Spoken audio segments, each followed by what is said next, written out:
Welcome to the David Spisak Show. I am so thankful that you're here to join us. It's always an honor to have people listen in. And I'm really excited about today because I have a guest on that I haven't had the opportunity to speak to in a while. And this gentleman is Glenn Mercer. Glenn is considered to be the foremost automotive researcher in our industry, and he focuses on downstream issues. So he doesn't really hang out at the OEM level. He's really down in the weeds in terms of where the tires hit the road, so to speak. And Glenn, I want to first and foremost thank you. I know that you are in demand always. Your brain is very much in demand, and I want to thank you for taking the time to join me today. Sure, no problem at all. Greetings from sunny Cleveland. Happy to chat, Phil. Cleveland rocks, as the great Drew Carey once said. Yeah. Why he left that show to host a game show, I don't know. It was a loss. But anyway. I will tell you how far they've fallen. But the dude's probably making great money. Let's be honest. Yep. Listen, let's start with this. The one thing that we're not going to talk about. I mean, when people think about you and think about research, and you have a really phenomenal Substack. I am, by the way, I'm proud to say I am a subscriber Thank you. of the Substack, and you go very deep and you go down some very interesting paths. One may wonder, for all of the deep thinking that you do downstream, most people would consider tariffs pretty far downstream, and yet that's probably the one subject we're really not going to get into or even dance around today. Would you mind just sharing why? Sure. On the whole tariff front, simply because it's such a big topic. There are so many very bright people with more resources than I have and more understanding of the area than I have covering it. There's nothing for me to say. Now, in this modern world of, TikTok and everything else, not having anything to say hardly ever shuts anybody up. But I think between like Colin Lang and at Wells Fargo or Daniel Ruska at Alliance Bernstein, the sell side analysts have this covered like a blanket among other people. And so I'm just going to sit here in leafy green Shaker Heights and wait for the tariff storm to blow over. That won't add to the discussion right now. I agree with you. Fundamentally, I often tell my dealer clients and the industry at large, we are giving this far too much oxygen. I remember there's a Stanford professor years and years ago. I took a class on, it was neuropsychology. It sounds very fancy and cerebral, and I don't fit either one of those titles. But he said something in the course of his curriculum, and it was this. He said, and I never verified it, but the dude seems smart. He said 83% of things that people worry about never come to pass. And of the other 17%, a good 80, 90%, you don't even control. So what are you worrying about? And I think that applies very well to the tariff discussion. 83%, I'm sure 500 times tariff appeared in a headline, Glenn, in the month of April. And it was a lot of back and forth, positive and negative. And at the end of the day, most of it just canceled out each other. And there's a colossal waste of oxygen and colossal waste of time. So I'm glad we're not going to touch on that. Although, you are legendary. Go ahead. I have a brother-in-law who's a physician, and he says, 80% of what seems to bother you at any particular time is going to go away of its own accord. But a patient who comes in and just laid down $200 in a copay doesn't want to hear, just go home and wait, it'll go away. But that's what I'm going to say about tariffs at this point in time. Although you did have something, I think, incredibly noteworthy about chicken tariffs. Oh, yeah. There's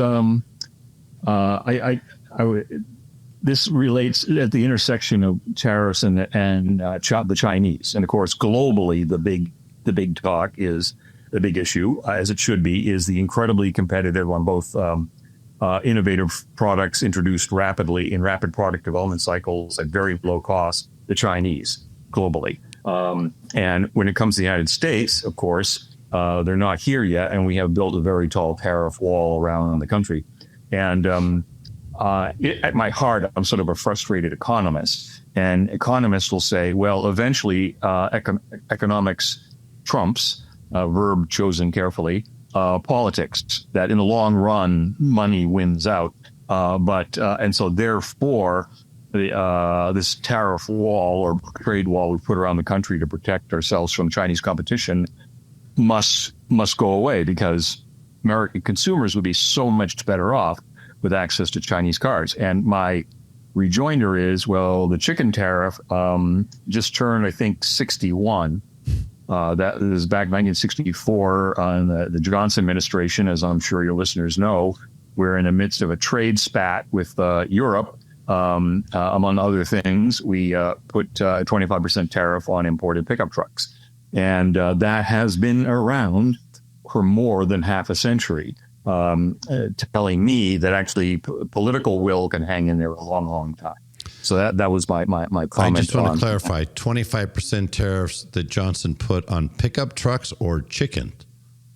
What there was is there was a boatload, several boatloads of cheap, low-cost American chicken headed for Europe, especially Germany. The Europeans, who prized their artisanal chickens, thought low-cost competition from America was a bad thing, and they put tariffs on poultry products in the United States. In response, the administration said, let's find 2 or 3 categories of product we import from Europe that adds up to the same value as the chickens we export. And I think it was some kind of food starch, some sort of precursor in the whole food supply chain, brandy, and pickup trucks. Specifically, at that point in time, you're saying what pickup trucks were imported from Europe in 1964? Those Datsun, Volkswagen, my friend. Those Volkswagen combis, the transporter vans with that cut off. Yeah. And we wanted specifically to go after Germany, who is the leader in this rejection of our patriotic red, white, and blue chickens. Yeah. And so the other tariffs, the brandy tariff went away after a while, but the truck tariff has stayed in place. As it should. As it should. So I'm trying to imagine a Mercedes-Benz branded dually extended cab pickup truck. It's not working for me. No, it's never going to happen. So, all right. So now that we got your chicken tariff nugget, if you will, out of the way, chicken nugget, we can move on. You just mentioned pickup trucks. So let's talk about one of the things you had in your Substack recently was, and it's very interesting, oftentimes on this show and the podcast, I'm talking to dealers, I'm talking to thought leaders, I'm talking to innovators, I'm talking to folks like you that are looking down the road at how things are going to be, what down the road is going to start to impact the industry as we move forward. And you brought up something that most people would say, I don't know how to connect these dots, but when I look at it, I find it fascinating. And that is the impact of SUVs and pickup trucks. Of course, for years and years and years now, SUVs and pickup trucks, Ford F-150 has been the number one selling vehicle for longer than anybody can remember. Number 2, obviously, the Silverado. And people oftentimes think of vehicles like the Accord and the Camry, and they should, because they were number 1, number 2 in terms of vehicles, in terms of automobile cars. But in terms of overall vehicles, we've become a society that is made up predominantly, when you look at sales, it's about pickup trucks, SUVs, and crossovers. And crossovers just, obviously an SUV and a car had a baby. And so we're leaning that way. The implications are, based on this Substack that you had, was that our roads were never designed to handle that type of a vehicle. And it's not so much a weight issue, it's the size issue. And I bring that up, Glenn, because in the past, the industry many times has pivoted based mostly on energy, right? Small cars came along because of the issues with OPEC. And then we saw the Hemis of the world come along when gas got cheap. And then EVs came along because we needed to have a long-term answer for our energy shortage, or our projected energy shortage at some point. This whole thought process, an article with SUVs, large pickup trucks. Where does that lead us? In other words, do you think ultimately that's going to impact us on the industry in terms of what we see produced or what people are buying? Because there is a huge amount of people that drive large SUVs and pickups. There's also a huge amount of people that freaking hate their guts because they're clogged up behind them. What's your take on that? Okay, well, at the risk of having my house, firebombed by an irate, coal lifted rolling 4x4. Yeah. I got nothing against pickup trucks or SUVs. My belief has always been in terms of powertrain and body style and everything else, horses for courses. You live in a ranch in Montana, if you don't have a diesel pickup truck, you're nuts. If you live in Manhattan, you have a diesel pickup truck, you are nuts. So, you buy the vehicle that suits your needs. That's fine. But it's interesting you mentioned that the F-150, and I know the GM people will argue that if you use the Silverado nameplate, it outsells the F-150, 250, 350 series, but you're right. It's a pickup truck in almost every state. It's the biggest seller. And as we just discussed the chicken tariff, I don't think it's entirely coincidental that it's been the number one seller for about as long as the chicken tariff has been in place. But all the conspiracy theories, I think not. Anyway, but yes, you're right. America has fallen in love with SUVs and pickup trucks. I talked to a Land Rover executive years ago who said that with a British accent, which I will not try to imitate, he said, there's only about 400 professional cowboys in the United States. He looked up the count. Yes, but everybody wants to be one, and that makes Jeep a money spinner. And he said there's about 400 certified explorers in the world, and everybody wants to be them and buys a Land Rover. So you either want to be Stanley and Livingston, or you want to be, Wyatt Earp. And, this love affair with, in this case, SUVs just blossoms. Though the only time, of course, interestingly, most four-wheel drives have never left the pavement. The joke used to be the last time a Range Rover went off-road is when they parked it on the lawn at a wedding, So I agree. So let's just take it as a given that America loves these things. And crossovers, as you point out, you called it, a car and an SUV had a baby. I call it the industry doing anything it can to avoid using the word station wagon, which seems to drive Americans crazy. I don't know why, but I think they're station wagons. Okay, so when we have the highly politicized discussion of those who like these big things and those who don't like it, we hear about safety all the time. Yes, if I'm in a 6,000-pound SUV and I, crunch a Fiat 850 from 1965, I won't even slow down, right? So there's the differential safety impacts, to make a pun, of these vehicles. Or we talk about emissions, the higher emissions from them, their poorer fuel economy, the two are linked, of course, et cetera. But one thing that sort of always floats around in the atmosphere about these larger vehicles is they slow down traffic. Not that they're slow. I mean, a Ford Lightning is a jackrabbit, right? But not that they're slow, but they're bulky. And it isn't necessarily a matter of weight. But we've all been at that intersection, waiting for our left turn arrow, and we can't quite see around the expedition ahead of us. And so we hang back a few feet. And that doesn't make much difference to us at that time. It's, 5 seconds lost of that intersection. And then you start multiplying it by all the intersections and all the vehicles out there. And this, contributes to congestion. They're big vehicles. If I'm in a Mini and I'm passing a 350 dually, I'm going to shade my lane a little bit to the left to stay away from that thing, because maybe you can't see me. Etc. But while we talk about it, I was looking, as always, on my Substack. I never publish anything that doesn't have data behind it. It can be wrong data, but it's data. Finally found a couple of research reports which actually quantify the decrement to highway carrying capacity of these large vehicles. Believe it or not, the federal government, represented by the Transportation Research Board, which publishes a 2,400-page manual, I downloaded the thing, on road design, does not mention how you might alter road well design. For your social life, Glenn. Yes, but thank goodness for Control F. SUV is mentioned one time in that document. In pickup trucks, like 3 times. So if you have a road in Vermont that is, populated entirely by Minis and Subarus, you're supposed to design it the same way you design a road in Louisiana where there's nothing but pickup trucks, say. I think to live there, you're required to have one. And so our roads don't take into account that stuff. And so finally, I found research which, instead of just trading anecdotes around, people actually counted cars, counted trucks, counted SUVs, counted road capacity.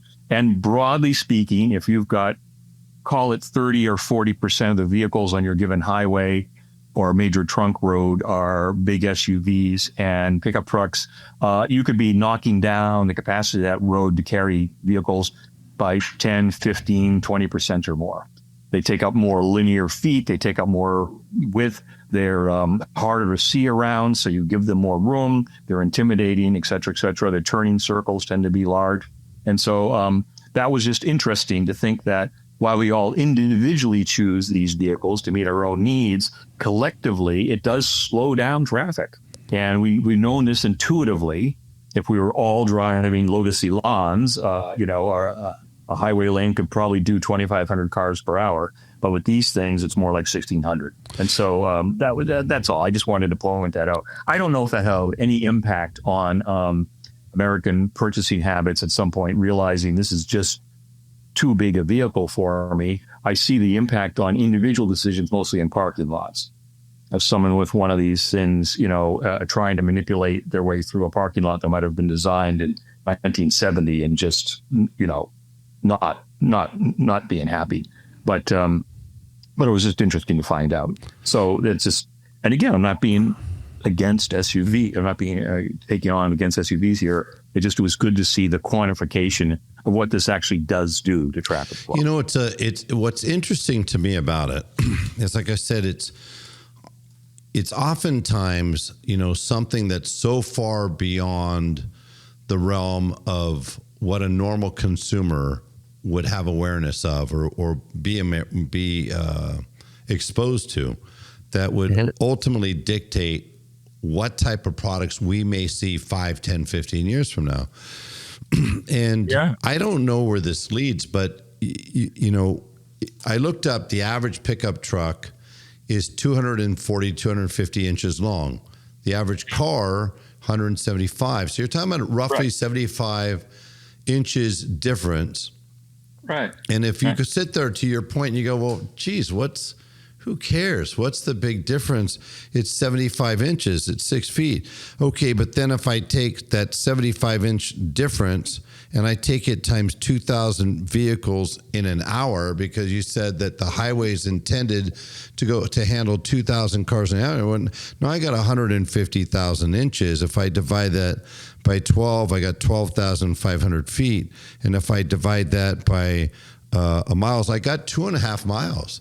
Longer, 2,000 cars, and then so then you start to stack that, and you think about that in Los Angeles and Dallas and Chicago, any metro area, and you start to understand we got two issues. We've got more and more cars on the road, right? You mentioned something else, and I thought in a presentation that was fascinating. Of the many things that were supposed to severely impact or wound or maybe even kill this business, one of those was Uber. Right. And you had an interesting table in one of your presentations that showed all the major cities where Uber was brought out. Right. There was no decrease whatsoever in the number of new cars sold. Isn't that correct? Yeah. Yes, the death of this industry has been predicted so many times. It's amazing. But the particular panic attack we had starting in sort of 2016 or 17, even though Uber, I think, launched in 2009, but it really started hitting its stride in 2015 or so, was that everybody had the anecdote. Everybody had a nephew says, I'm not going to own a car anymore. I'm just going to take Uber or Lyft everywhere. And what would that do to new car sales? And a guy named Schaller, Schaller, first put me onto this data set, a transportation consultant. And all we did was look at major metro areas, because wherever ride hail is going to survive in major metro areas, not have much of an impact on rural Nebraska. And we looked at cars per household, cars owned per household, in major metro areas like San Francisco, the Bay Area, Chicago, etc. We looked at it, every 5 years, 2010, 15, 20, 22 is the latest data we've got. And there's no decline in vehicles per household in most cases, including, oddly enough, San Francisco, ground zero for scooters and every It went up. It went up. Yeah. So it's kind of like, yes. So what happens is I always go for equilibrium as opposed to extrapolation. So people see Ubers launching and they go, well, there's this many Ubers now and there's more tomorrow and it will go up infinitely forever. And therefore, private ownership of cars is doomed. I look for equilibrium. And the thing is, I think most Americans would say, if they live in a suburb or whatever, is that I take an Uber when I'm going to the airport, so I don't have to park my car there, $30 a day. And, it becomes a transportation option for me, the same as driving, flying, air ride hail. Yeah, maybe you're going to go out and meet a bunch of automotive researchers and economists, and you're going to drink heavily, and you're going to take an Uber. Right. Yeah. So it's certainly, I mean, we know peak Uber usage tends to be Friday and Saturday nights late when, you don't want to be driving drunk. So it becomes, it fits into the overall ecosystem, to use a buzzword. Hertz rental car was founded, I think, in 1908. And probably back then somebody said that will destroy private car ownership because why don't you just rent? And frankly, when I'm in Manhattan, one in four families living in Manhattan has a car. Why? Clogging up all the roads and switching from one side of the street to the other when the street sweeper comes by.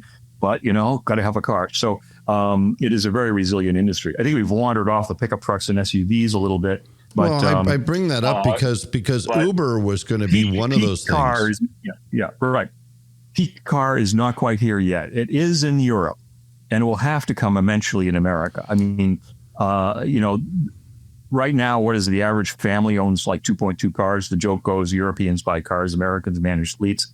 The average new build house, I think, has a 3-car garage. I don't see it going to 4 or 5. It's got to plateau at some point in time. But at least as far as we can tell so far, the love affair remains intact. I think a lot of it is driven by the suburbanization of America. The suburbs keep growing. The cities, they go up and they go down. People said during COVID, they'd be destroyed and be wastelands. Now people have come back, but not as many as before, et cetera. The rural areas depopulate, but the one thing that keeps growing in America is sprawl, and the suburb is the happy hunting ground of the personally owned car. Well, I think the big question: the kids to hockey practice, going to Trader Joe's. You're not going to do that with a ride hail. The big question to me, is at some point. It's just like fashion comes in and comes out. It all comes back around. Yeah, What's old is new again. Do you see a point, maybe because of the clogging, maybe because people kind of get fed up with that?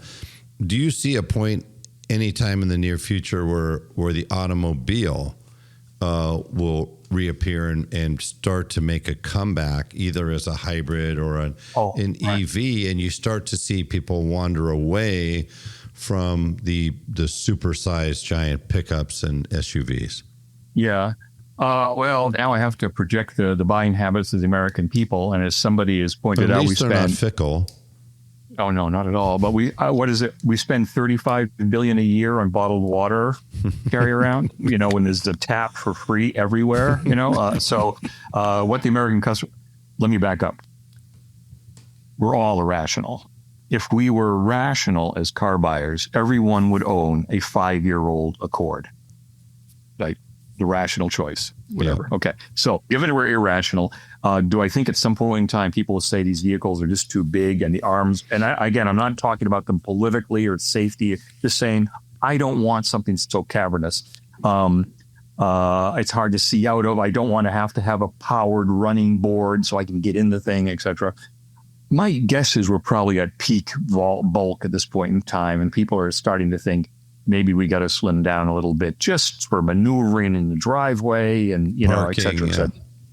Parking, especially. I mean, we talk about highways all the time, but the real choke point, I think, for congestion is manipulating parking prices and parking spaces. But that's for a different podcast.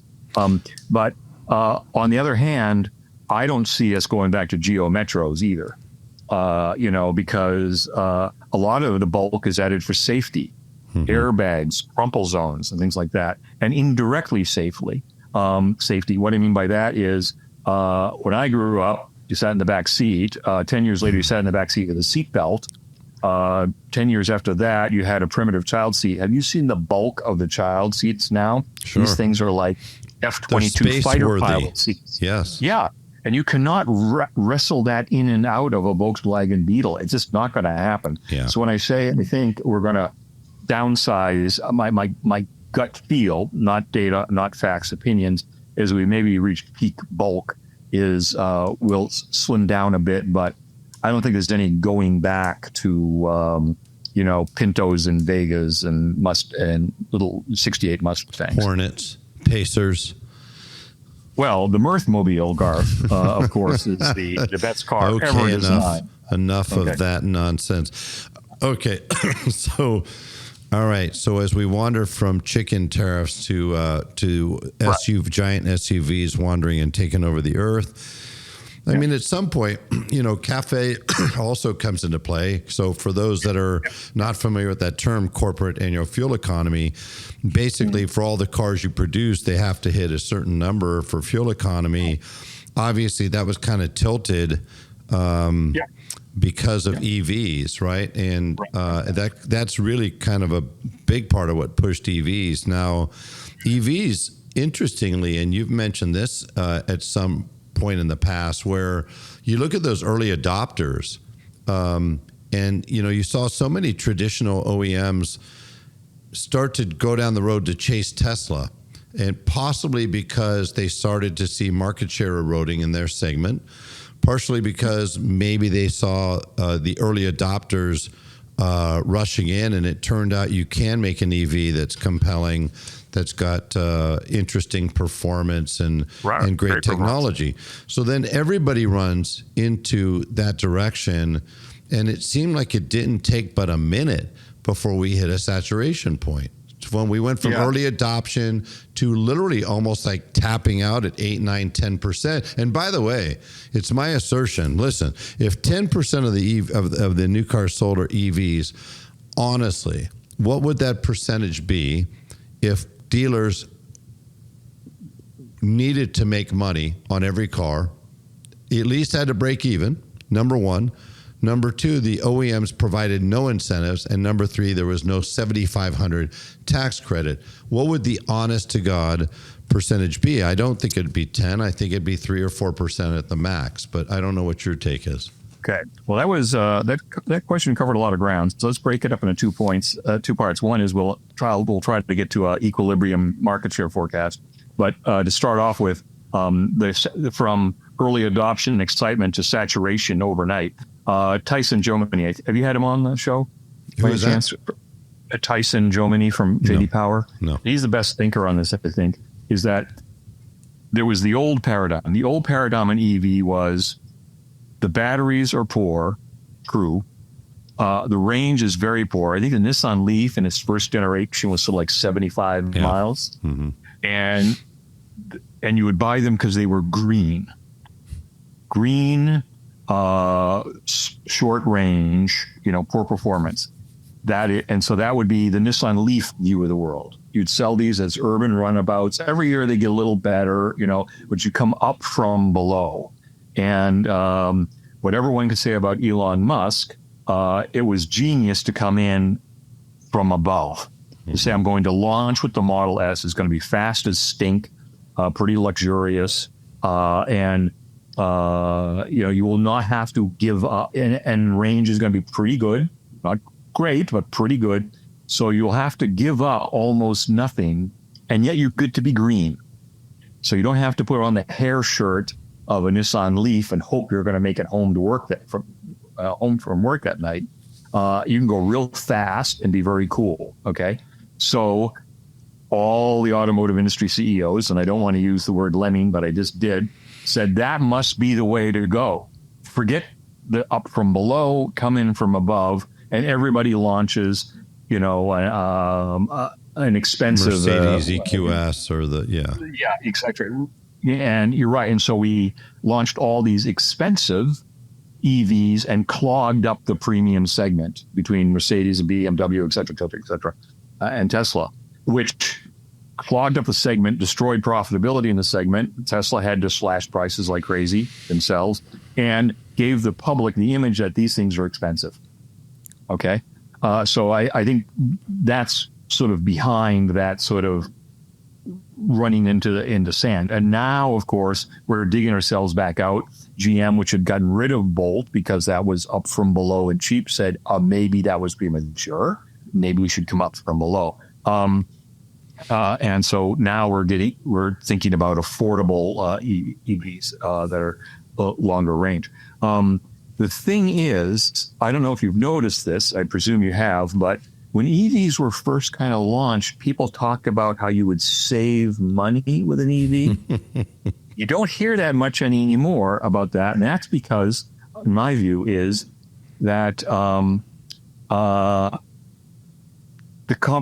EV, if you take it like a Tesla Model S against a Ford Explorer, 20 years ago, and look at the relative cost of fuel or whatever, the thing is, gasoline engines and mild hybrids have been slowly but steadily, about 1.5% per year, getting better and better at fuel economy. And so you now no longer can say, wow, if you swap out your gas-guzzling Olds Tornado, right, which got 6 miles per gallon for Model S, you're going to save buckets. It's hardly ever mentioned anymore.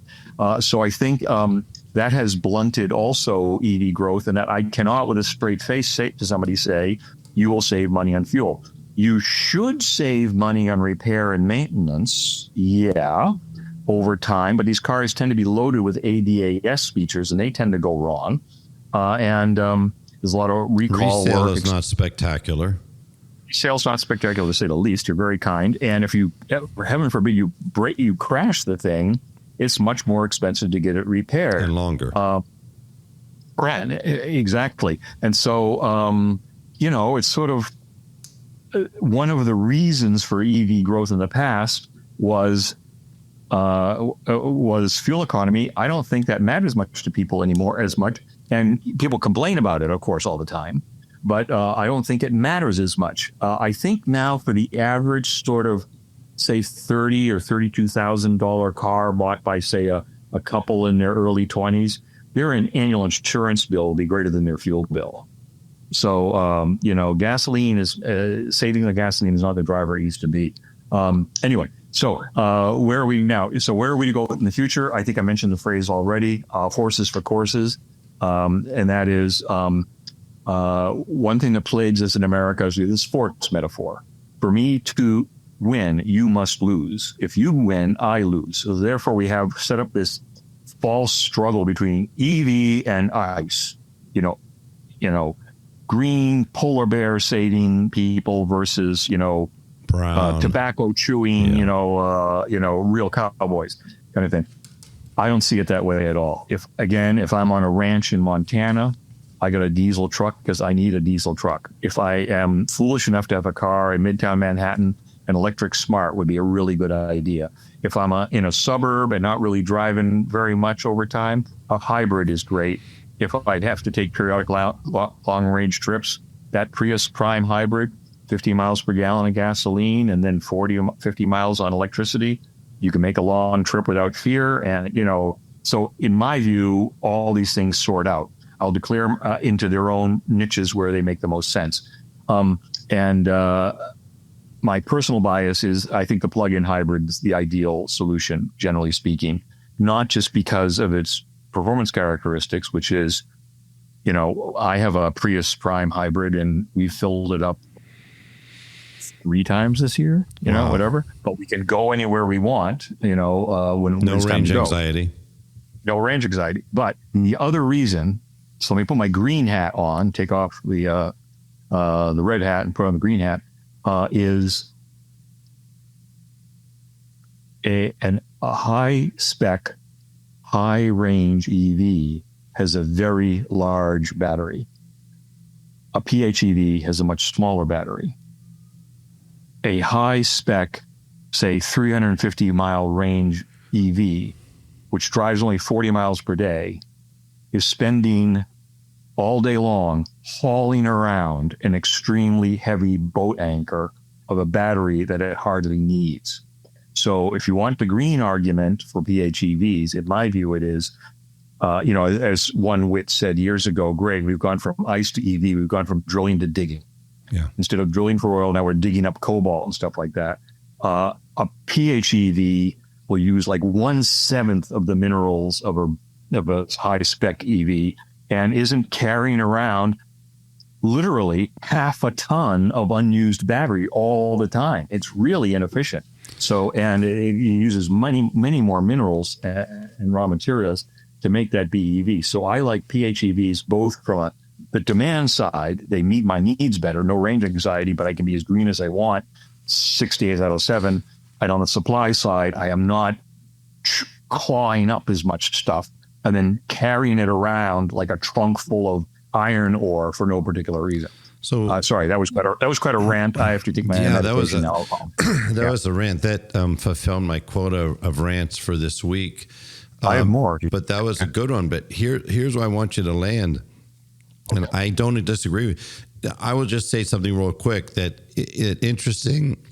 The Substack article about, again, SUVs and big trucks, that was about length. With EVs that are full EVs, it's about weight, right? Yeah. Because the roads also weren't created to handle the weight. You see parking lots being constructed, and then they never figured out that if you have 50% EVs in those parking lots, it doesn't work. They can't withstand the weight. So it's very interesting. It's just not a catch-all. It's not going to fix everything.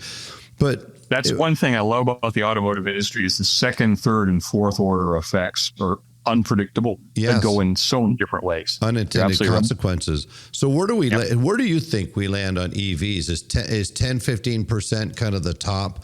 I mean, there's been so much, hypothecating that of where we're going to end up. Of course, California was going to mandate by 2035. Of course, that's probably going to get shot in the head, if not already.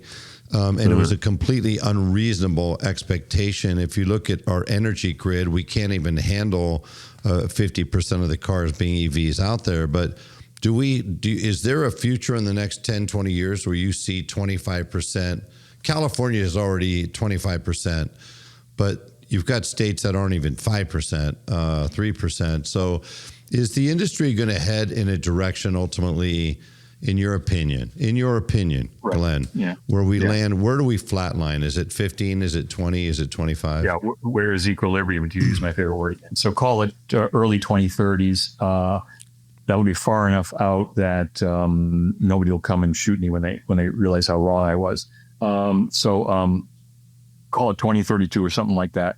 I'm going to take a wild guess with two major caveats, which I'll come back to. Without the caveats, I'll go for 25% EV, 50% some kind of hybrid, either HEV or PHEV, and 25% gasoline, pure gasoline. That's all I'll say, okay? Varying immensely by geography. Mm-hmm. This is not happening in Montana, but it will happen much faster in Washington, D.C. or something. My two caveats are that's assuming the politicization either it doesn't get worse or gets better, where it's no longer like right now. I don't think it's a political signal now to buy a hybrid. It used to be, right? Sure. Oh, granola crunching, batik wearing, Earth Mother in the Crocs, with the hybrid. And now it's like, okay, fine. It's a hybrid. It has a hybrid sticker on the side. I don't worry. So assuming the politicization calms down. So it's not like you drive a pickup truck, you must be a Republican or something. Just assuming that calms down. The other thing is assuming the Chinese are still pretty much blocked out. If we really have 350 mile range EVs for $21,000, that number goes up. I mean, if we really get some. Let's go there. Okay. Because it's perfect timing. Okay. Let's go there. Okay. Go to China. Obviously, way back when, the famous expression, the British are coming, the British are coming, echoed out over the harbor. And now it's the Chinese are coming, the Chinese are coming. It's so interesting to me how mixed the industry is. There are dealers that in a quiet moment, camera phones off, no recording devices. Yeah. Frankly, they welcome the thought of the Chinese, and it's simply because of something else that's a big topic in the industry with consumers and with you, and that's affordability. We've just gotten to a tipping point where when you have 35-40% inflation over the last 5-6 years, when you see automobiles raise 35-40%, in the case of Stellantis 50%, when you see insurance up 70%, and that's likely to go higher, and that's another unintended consequence of technology, right? Yep. You take an inexpensive car and you put a mirror that's got lane detection, and all of a sudden that inexpensive mirror is expensive as hell. Our windshields that used to be $300 are now $3,000 because of technology, unintended consequences. Right. Yeah. So here we go, unintended consequences. You know, everybody was having a pretty good time, but now we wake up and we've got an average of $50,000 new car, a car payment heading to $800. The average payment 72 months, heading, many up to 84 months, which is really the antithesis of what you want. If you're a dealer, you're keeping people out of the market for a longer period of time. And so you say, well, what do we do? What are the answers? Well, you start selling more used cars. Why? The average sales price is $24,000-$25,000. People could afford it, but they can also afford a $25,000 EV that has a 400-mile range and maybe can charge in 10 minutes. At some point, I don't know if this is an if. In my mind, it's a when. Do you buy into that? That it's not a matter of if the Chinese are coming, but when the Chinese are coming? No, because of one really towering reason. But let me come back to that. Yes, dealers would always like to have high quality product at lower prices to sell. Of course. More things to attach F&I to, except for more trade-ins, etc. On affordability, I am a known radical outlier here. I do not think there's an affordability crisis of any kind. I don't think the car prices are too high now. I think they were way too low 5 years ago. My view is with deals and rebates, we train the American consumer to expect a certain level of affordability, and we were wrong. We collectively priced them too low. I know 90 people out of 100 listening to this will disagree with this, but as evidence, Exhibit A in the court, look at every month, try to take out the tariff gyration recently. How does SAR stay at 15.5 or 16 with $50,000 cars? Every month, all the forecasters say, well, we have an affordability crisis. This is going to come down. And every month, well, it seems this month, at least, we're stable at 49. But we're gaming the system, Glenn. We're gaming the system because we never get a pure retail number.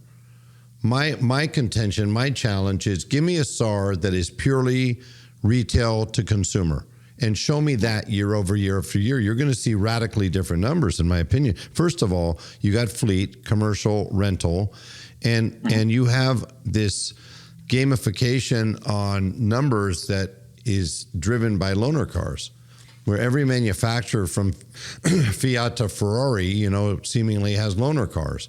Every dealer I speak to, how many loaner cars do you have? 40, 50, 60. And the manufacturer, almost every one of them, is calling dealers, not just asking you how many cars you're going to sell, how many are you going to punch? How many are you going to punch in loaners? So when you look at people saying, oh yeah, we had a great month, well, what about if you pull the loaners out? So I don't know about that. And then we're taking the loaners, and it's kind of a Ponzi deal. We take the loaners, we depreciate them down to a more affordable level. The dealer takes a hit on their bottom line in doing so, and then we sell them as a used car. You know why? Because we have to. Because we have to now punch another 15 loaners. Right. I completely agree with you and completely disagree with you at the same time. I agree with you this is happening. I disagree with you in that This is nothing new and has been going on for a long, long time. I go back to 2007 and a certain OEM had a zero money down, zero interest and no payments for a year. Okay. Yeah. We were pumping into the markets back then too. So let's just agree to disagree on that, on the affordability thing. My view is cars come like houses. The entry level cars are used cars and the rich buy new. Nobody looks at a person and says, I agree with that. Says, that guy must be hard enough. He bought a used house. I mean, so we'll see. And if we look at the numbers, the population of America keeps growing, but the SAR stays flat. That tells me we're selling to a smaller and smaller proportion of the U.S. population every year, and it's a wealthier and wealthier proportion. So let's leave that aside, though. Talking about the Chinese entry, I can understand, yes, dealers would love to have a cheap Chinese car.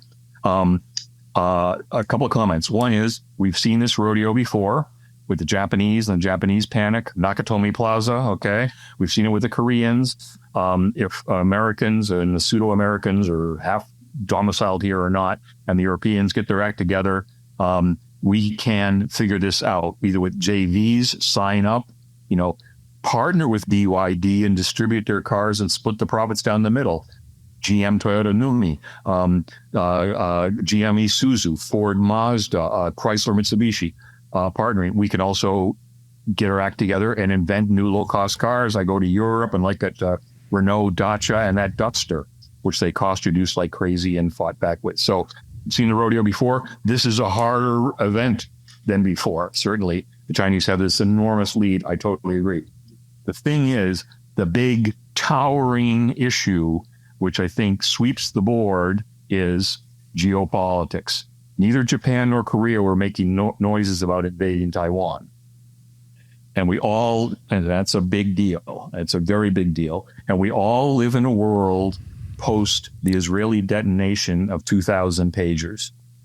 I don't know how to guarantee that cars coming in from China don't have hidden software that can make them like all brick or accelerate to 100 miles per hour. Elon Musk turned on longer range for Teslas in Florida during that big hurricane remotely. So that adds a different twist to this that puts geopolitics back in. I am no expert on that. But when it was competing with Japan or Korea, it was, are we competing with them, winning or losing on the commercial battlefield? Will the Japanese destroy American industry? That kind of thing, destroy balance of payments. With China, we've got the possibility for literal destruction. And that complicates this thing immensely for me. I do not disagree with that assertion. I do think it's interesting, that to some degree the toothpaste is out of the tube. We have a few Chinese products here. We have a lot of electronics that easily can do similar things. You certainly aren't going to have a Chinese piece of technology hit 100 miles an hour, but there's other things they could do with technology, with wireless, We've already been ripping out Huawei electronics out of the electronics and power plants, right? My point, you have a little social network out there that somebody can't figure out, nobody can figure out what to do with it, and they've got a little bit of data, something tells me. So I do agree with that, and that aspect of it is frightening, but the reality is,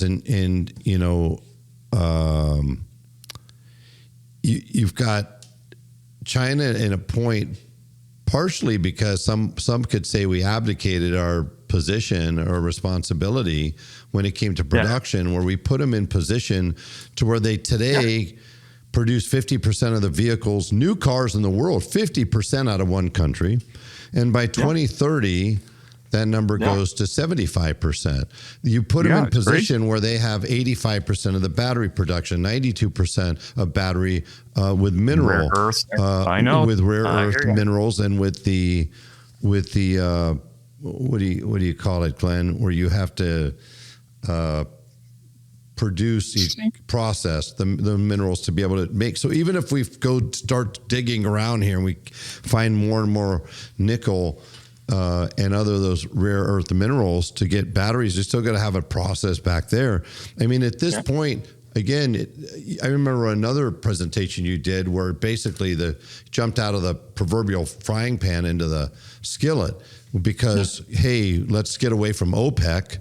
And now we end up in a much worse position in terms of where we are with EVs or even hybrids with China. Yeah. So I don't know where we go with that, and as far as affordability, you could say the same thing about houses, right? So 3% interest rate. When I bought my first house, Glenn, it was 17% or 16% interest.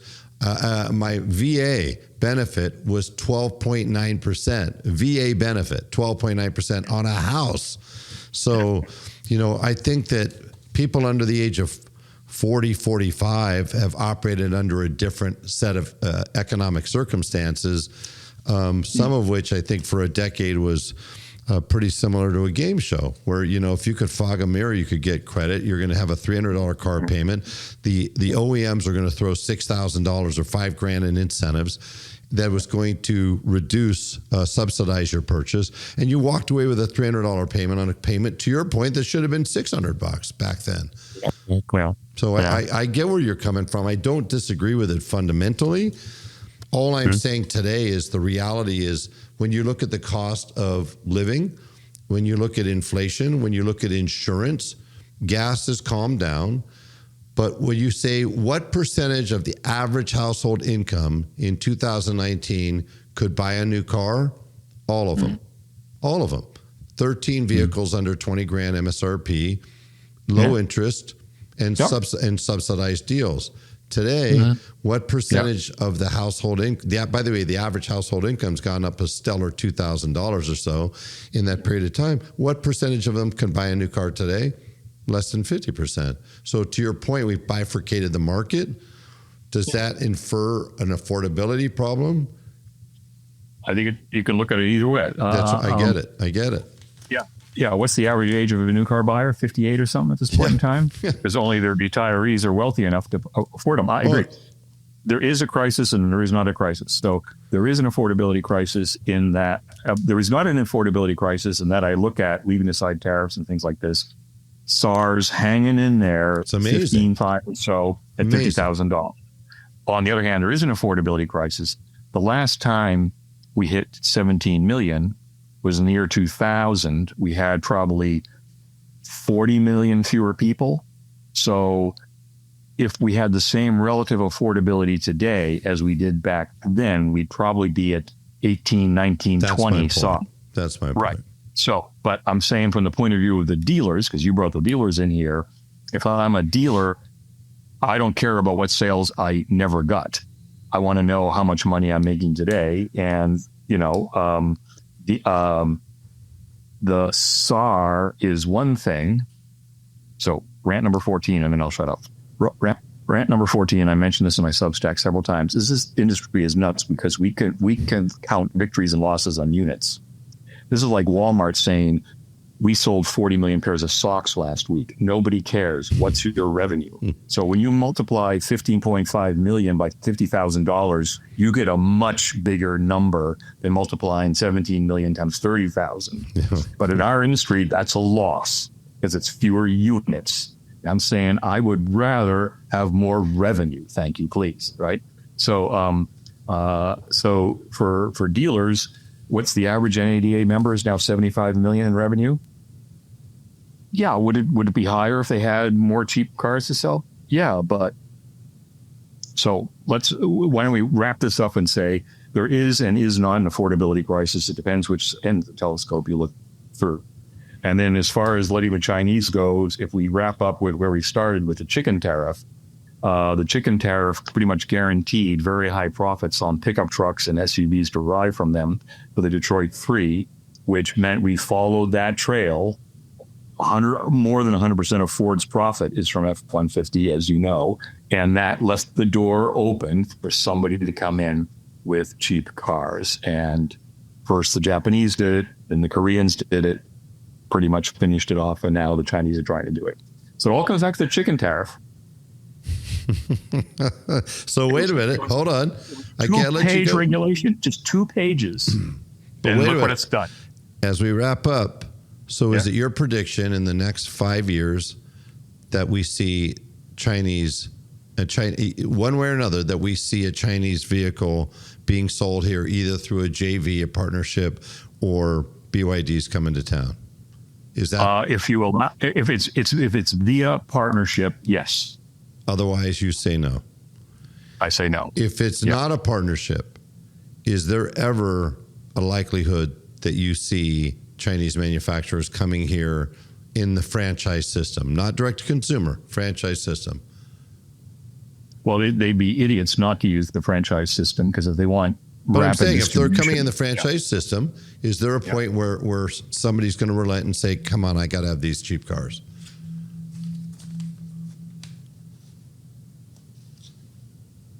I'm trying to imagine the politician who says, I would like to invite Chinese cars into America.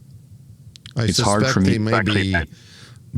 suspect that president may be older than the two people that ran for the presidency last time. So like you, nobody's going to be yelling at them when they're 100 years old. If they are under the wing of the political cover of if there's like a Ford BYD JV, I could imagine that. And if they throw in a plant somewhere, for local production, yes. But just standalone, a car carrier appears in Long Beach Harbor with, $5,000, $20,000 a la Mexico, EVs from China. Yeah, you don't see it. Politically difficult. Okay, here's our cliffhanger. Again, with Taiwan hanging out there, right? Here's our cliffhanger for the sequel. Okay. Does AI ultimately have a dramatic impact on this industry? Does it transform the industry from what we see today? Oh, we're saving the little tiny questions for now. And this is just a teaser. You could drop a teaser, because I'm going to jump you back on just to answer that particular question. But as a teaser, this is the end of the season cliffhanger. Glenn Mercer, does AI ultimately have a transformative effect on the industry as we see it today? I'm going to hedge and say yes and no. I think yes, and upstream. No, I'm thinking like product development and stuff like that, and testing cycles and manufacturing optimization, stuff like that. I don't know enough about it anymore, but I would guess it would have a dramatic impact up there. Downstream, if what your question is downstream is, will this dramatically affect dealer profitability because we just automated all our salespeople out of existence or something Number like of dealers that we have out there, profitability, how consumers interact with dealers. One of my favorite charts I show is the most boring chart in the world. It is a dead flat line from about 1995 to the present year. And it's the average profit. It's the total expenses of a dealer relative to sales. So, the thing that AI should impact, we're driving down SG&A and stuff like that. It's a dead flat line. So we've been through 5G and LTE and the metaverse and push notifications and wearables and holograms and all this IT stuff, being able to sell the car on your phone app, on digital advertising. Flat line. So I think so. Will it be adopted? Yes, and we'll find a way that costs come up in some other way. So we go from 10 employees to 5, where we pay each of those 5 40% more or something.